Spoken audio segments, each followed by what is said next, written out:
Adik-adik, sebelum kita mendengarkan firman Tuhan, yuk kita sama-sama bangkit berdiri, kita mau bernyanyi Ada Satu Sobatku.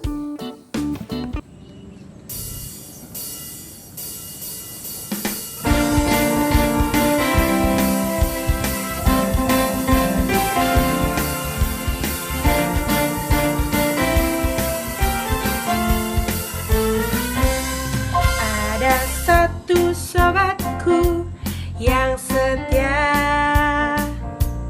tak pernah dia tinggalkan diriku. Di waktu aku susah, waktu ku sendirian, dia selalu menemani diriku. Namanya Yesus, namanya Yesus, nama Yesus yang menghibur hatiku.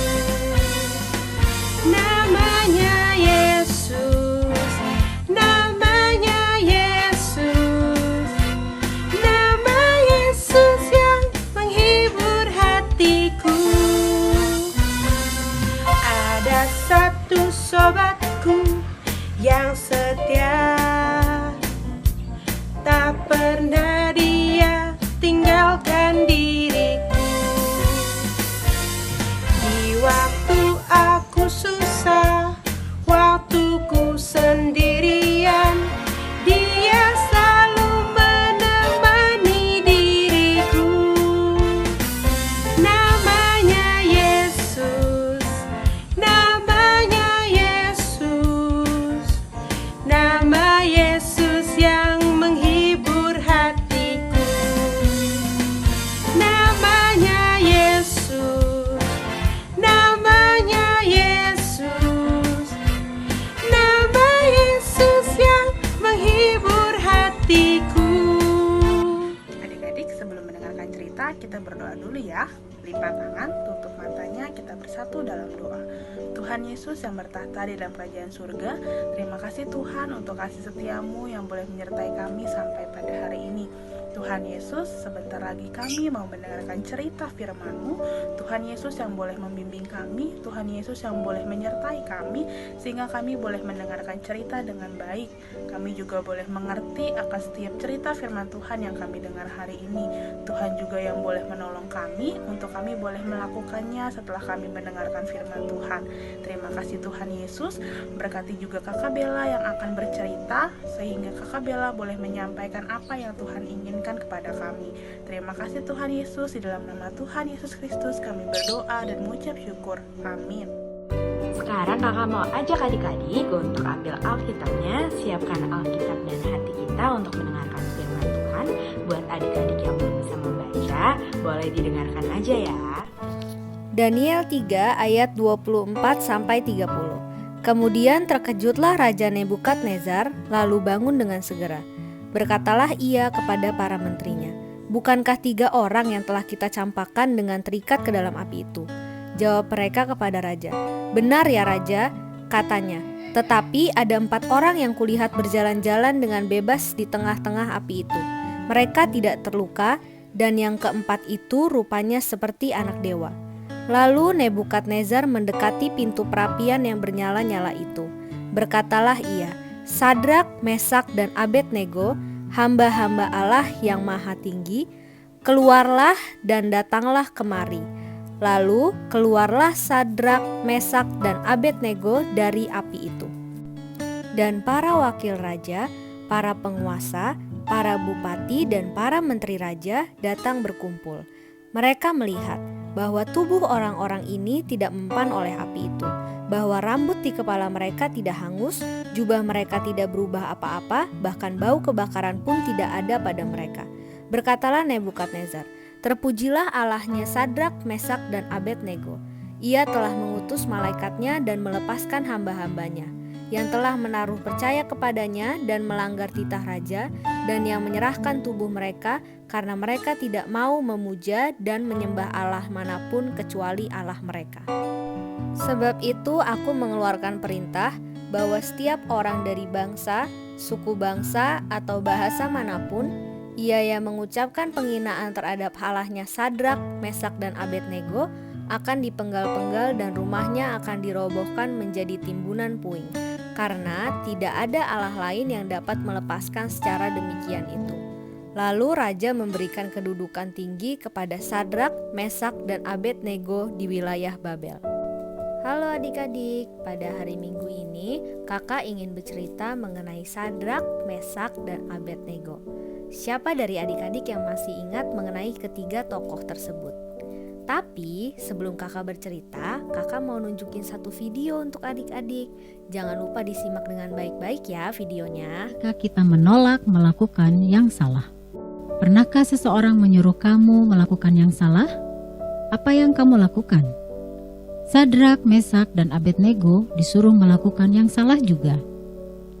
Selesai sudah akhirnya, sebuah patung emas besar telah dibuat dan didirikan. Patung itu setinggi bangunan bertingkat 8. Pada hari berikutnya, pegawai-pegawai kerajaan datang berkumpul di lembah itu.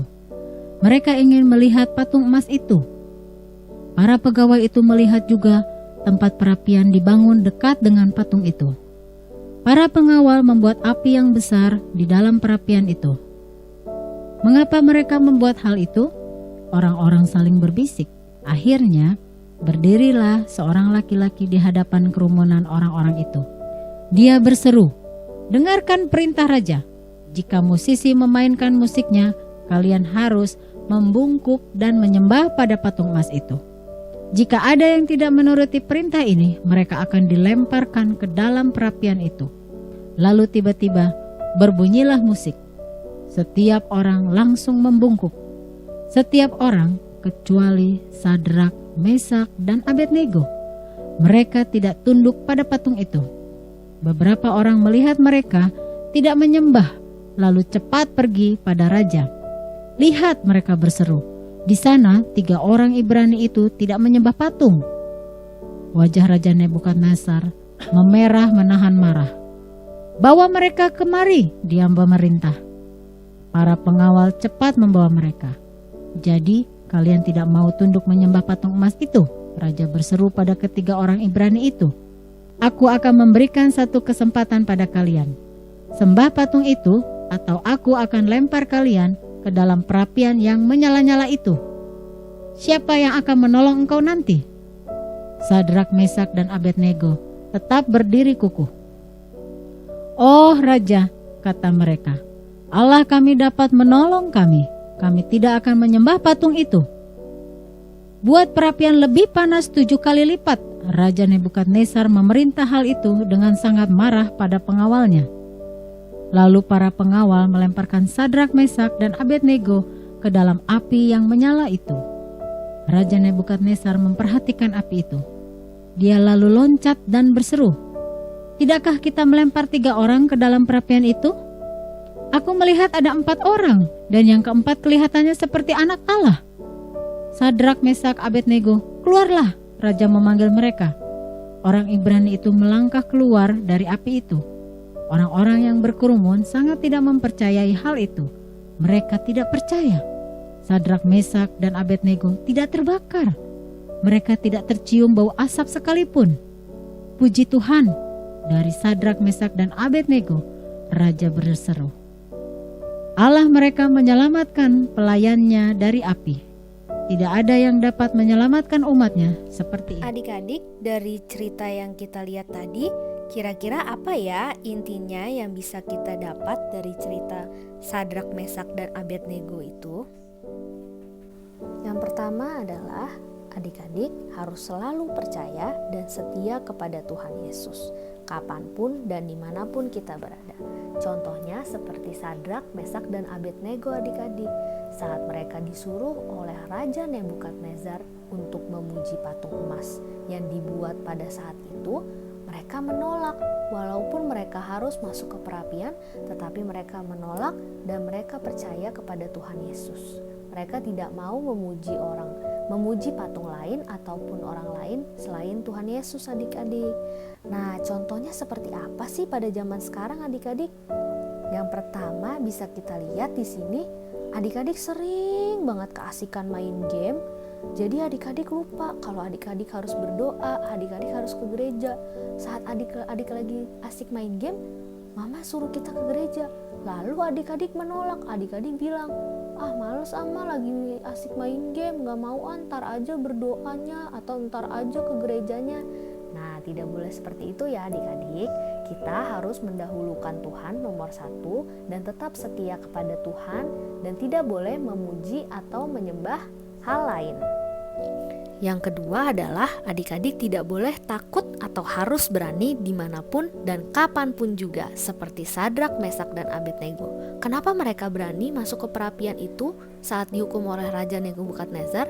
Karena mereka percaya adik-adik, mereka punya Tuhan Yesus. Jadi saat adik-adik percaya dengan Tuhan Yesus, adik-adik juga harus tetap percaya bahwa dimanapun adik-adik berada, pasti Tuhan Yesus ada. Nah, seperti saat ini adik-adik, kita sedang dilanda penyakit COVID-19 yang menyebabkan adik-adik jadi di rumah terus. Adik-adik pasti sedih, adik-adik pasti takut, karena kapan ya penyakit ini akan berakhir, kapan ya adik-adik bisa keluar rumah. Nah, adik-adik tidak boleh takut. Apa yang harus adik-adik lakukan adalah terus berdoa kepada Tuhan, karena Tuhan pasti akan angkat penyakit ini dan kita akan dapat beraktivitas seperti normal kembali saat yang sudah ditentukan Tuhan nanti. Poin yang ketiga adalah kita harus tetap berpegang pada firman Tuhan dan menuruti perintahnya, seperti selayaknya Sadrak, Mesak, dan Abednego saat mereka menolak untuk menyembah patung lain, karena di firman Tuhan dituliskan bahwa kita tidak boleh menyembah patung lain atau yang menyerupai Tuhan Yesus adik-adik. Nah, untuk kita harus selalu menuruti perintah Tuhan. Gimana sih caranya kita menuruti perintah Tuhan? Bisa aja kita harus menghormati orang tua, kita juga harus menolong orang lain, kita harus rendah hati, tidak boleh berbohong, dan juga seperti yang sudah kakak guru selalu ajarkan setiap minggunya adik-adik.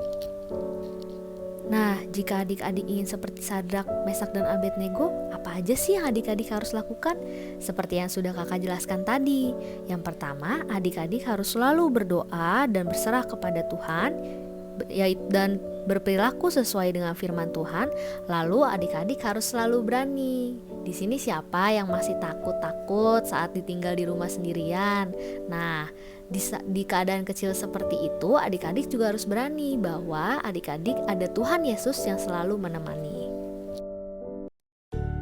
Nah, adik-adik, sekarang sebelum kita mengakhiri cerita kita pada hari ini, mari kita sama-sama bangkit berdiri untuk menyanyikan lagu "O Sukacitaku".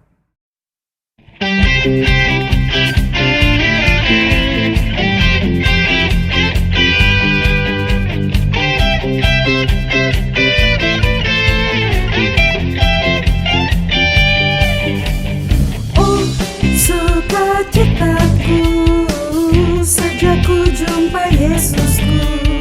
Oh, sukacitaku ku temukan juru selamat.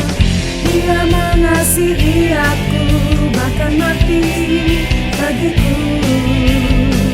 Sukacitaku kini penuh.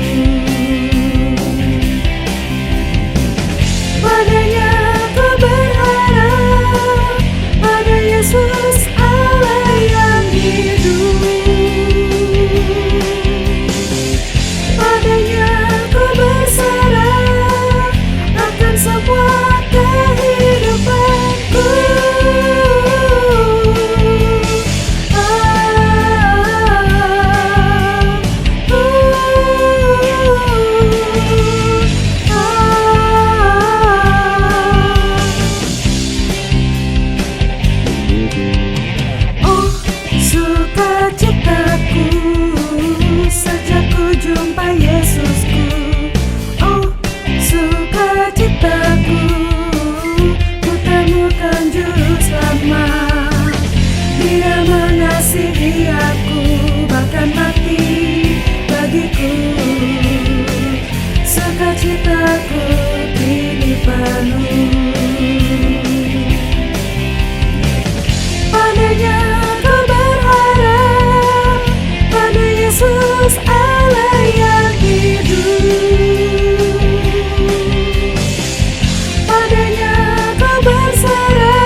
Yuk adik-adik, kita tutup cerita kita hari ini dengan berdoa. Semua lipat tangan, tutup mata, tundukkan kepala. Ikuti doa Kakak Gebi. Tuhan Yesus, terima kasih karena kami masih boleh bergereja pada hari ini. Meskipun Tuhan, kami bergereja online di rumah, tetapi Engkau masih beserta kami sampai saat ini dan masih memberikan kami kesehatan sehingga kami masih bisa beraktivitas dengan baik.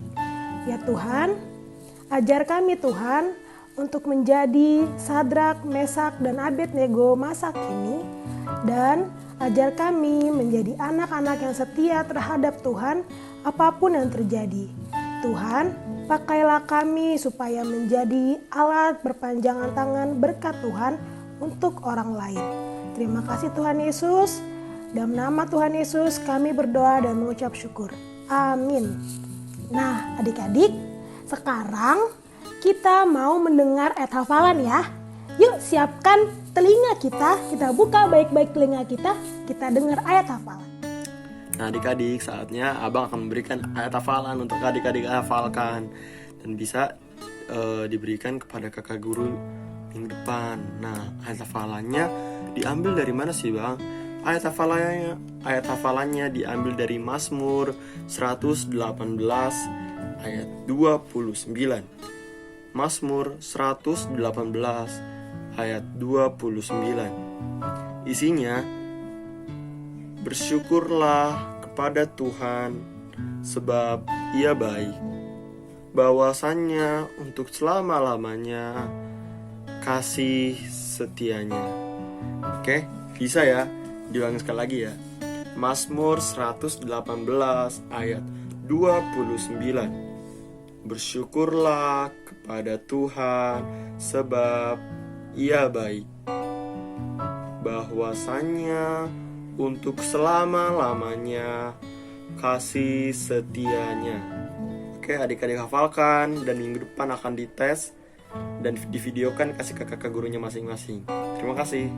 Nah, dari ayat hafalan yang sudah diberikan oleh Bang Joy tadi, adik-adik jangan lupa untuk menghafal gerakan dan juga ayatnya. Lalu saat adik-adik sudah hafal dan sudah direkam, jangan lupa minta mama dan papa untuk mengirimkan video adik-adik melakukan gerakan dan ayat hafalannya ke WhatsApp Kak Bella. 5 orang pertama yang mengirimkan ke kakak akan mendapat poin juga serta hadiah saat kita bertemu nanti di gereja dari Kak Bella. Oke, selamat hari Minggu. Tuhan Yesus memberkati. See you next week. Bye-bye.